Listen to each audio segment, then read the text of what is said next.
నేను ట్రిప్ నుంచి వచ్చేసా. ఎందుకు కొడుతున్నావు అమ్మా? అబ్బా ఏం ఎరగలేనా టేడుది.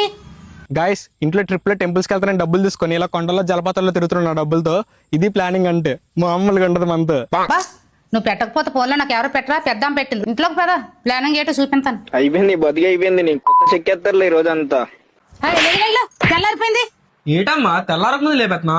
సన్ రైజ్ కోసం బాబు చూడు ఒకసారి. గాయస్ చూడండి, టైం ఏమో 5:15 అవుతుంది. నేనైతే సన్ రైజ్ కోసం వెయిట్ చేస్తున్నా. సన్ రైజ్ అనేది చాలా బ్యూటిఫుల్ థింగ్, ఎవ్రీడే చూడాలి. చూడండి ఎంత బాగుందో. వావ్ పదా సన్ రైజ్ అయిపోతుంది బయటికి. అరే ఈ మూట పట్టుకెళ్ళి మేడ మీద అడిచిరా. నేనే మోటార్ మోసల్లో కనిపిస్తున్నా. అబ్బా ఇది ఏడుదిరా మరి. జనరల్ ట్రెక్కింగ్ అంటే ఈజీ అనుకుంటారు, బట్ ఈ బ్యాగ్ నియర్లీ 30 kgs ఉంటుంది. అయినా కూడా నేను ఈజీగా ట్రెక్ చేస్తానంటే మన ఇంట్లో చేసే పనుల వల్లే. ఫోన్ వాడుతున్నా బెటర్ ఎలాగది. ఫోన్ ఎందుకు లాక్కున్నావు అమ్మా? తమరు చెప్పిందే చూడండి ఒకసారి. గాయస్ చూడండి ఎంత ప్రశాంతంగా ఉందో. నా ఫోన్ సిగ్నల్ నిల్ అసలు. ఇలా ఫోన్ లేని లైఫే చాలా ప్రశాంతం.